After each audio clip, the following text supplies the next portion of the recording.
So Nintendo just revealed quite a few new details on Super Mario Odyssey, and you know what that means, it's time to power up the old analysis machine to see what secrets it can find. But here's the thing, this isn't our typical full-length analysis because the game would probably be out by the time I finished. So instead, we're going to do it in parts. And for right now, we're only covering the 5 biggest overall details that you might have missed, including a pretty in-depth breakdown of the world map. And then after this, we'll hopefully follow up with individual analysis for each of the new kingdoms. And maybe some of the older ones too. Comprende? Alright, let's get started. So Nintendo finally revealed how the world map works in Super Mario Odyssey. Although it is taking the world portion of that phrase pretty literally, being a view of the entire globe. And it of course provides a few interesting details. For one, we can see a travel line that extends from a nearby landmass to the one that the Odyssey is currently on, before extending again to a third one nearby, which suggests that you might unlock each level in a linear order. And we may actually know the order for the first 3 levels since we're pretty sure we can identify each of those landmasses, and perhaps quite a few more. Alright, so first up is the fact that it seems that your adventure will begin in the Cap Kingdom, you know, since the entire landmass is shaped like a hat itself. And this makes sense given the cutscenes we've seen of Mario meeting Cappy in the Cap Kingdom, which is exactly where Cappy first takes on the identity of Mario's now destroyed hat. But hold up, we've never seen the Cap Kingdom before Super Mario Odyssey, so how did Mario even find himself there in the first place? Well, if we go back to the initial reveal trailer, Mario is seen trying to rescue Princess Peach before being knocked off the airship himself. Well, presumably. So could this scene be from the start of the game, with Mario plummeting back to the Earth in the Cap Kingdom specifically?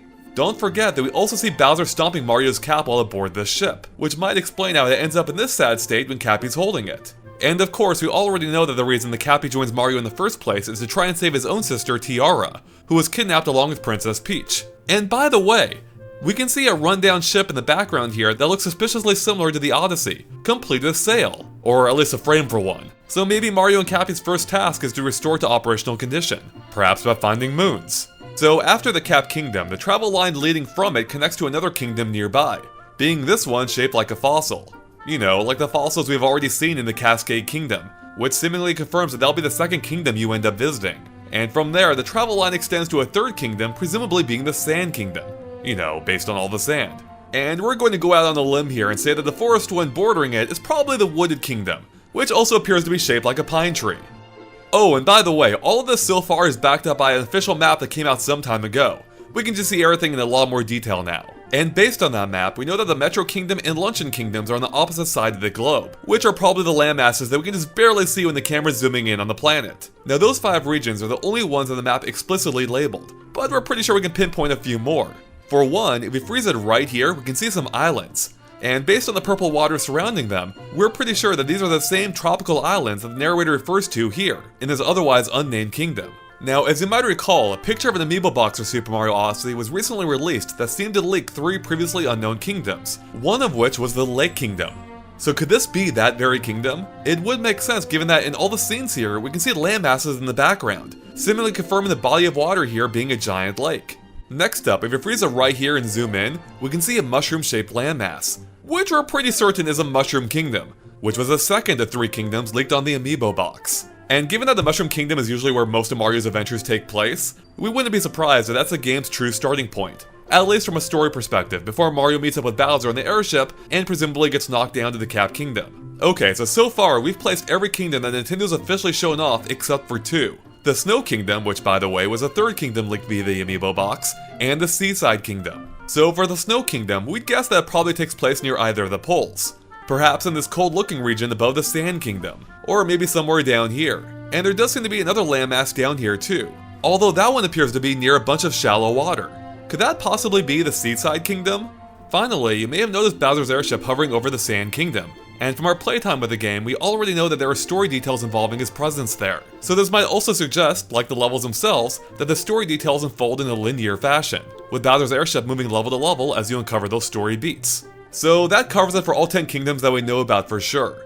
But we're pretty darn confident that there's at least one more. Yeah, you guessed it, that moon right there. After all, as you might recall from our previous analysis, there is a ton of moon imagery and connections in this game. We'll be shocked if you don't end up there at some point, especially with how prominent it appears to be on the world map. And then there's the fact that you're literally collecting moons throughout the game. And on that note, we're about done with the world map, so let's launch into a speed round of the 4 other biggest things I wanted to point out. And first up, let's talk a little bit more about the moons. as in the collectibles, because Nintendo had previously said there would be between 30 and 50 moons per level. But hold up a second, because if we check out this scene, we can see that the game lists every moon for each world. And in the Sand Kingdom here, the list not only scrolls beyond 50, but the counter in the top right even states that there are 69 moons total, in the Sand Kingdom alone. Whoa, that is a lot of moons. Okay, next up are Mario's costumes. Now the announcer himself said that some of them are based on Mario's past adventures. Of course, there was a construction outfit based on Super Mario Maker and possibly Wrecking Crew 2, the safari outfit from Mario's Picross, and then Dr. Mario, who needs no further explanation. But then there's a couple more that you may not have realized are also references, like how Chef Mario isn't technically a new costume, but something that Mario first wore in the Game & Watch Gallery game, Chef. And although we don't see Mario actually wearing it, the visor in the store here might be a reference to the artwork used for Famicom Golf.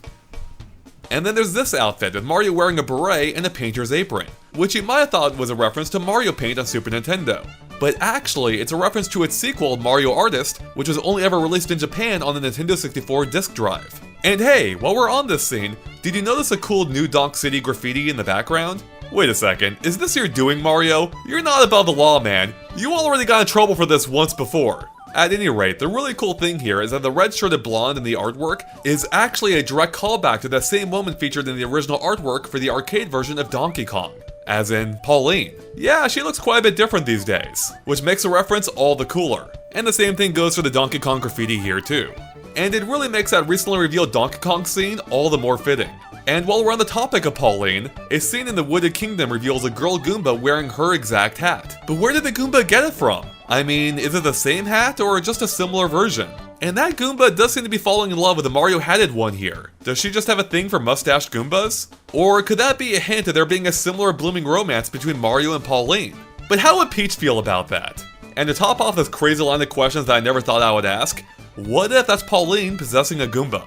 Okay, let's be real here, that's probably not the case since we can't see other characters wearing similar hats elsewhere in the game. However, the narrator does say that something neat may happen if you find all the moons in the game, and he says that as this very scene is on screen. So there's certainly something mysterious going on here. And with that, those are the biggest details we wanted to point out about Super Mario Odyssey so far. But like I said earlier, we're probably not done yet, as we'll be back with a closer look at each of the new kingdoms later on. So thanks for watching, and if you liked this video, make sure to click that subscribe button if you haven't already for lots more on Super Mario Odyssey and everything else Nintendo as well. Capture you later, bye.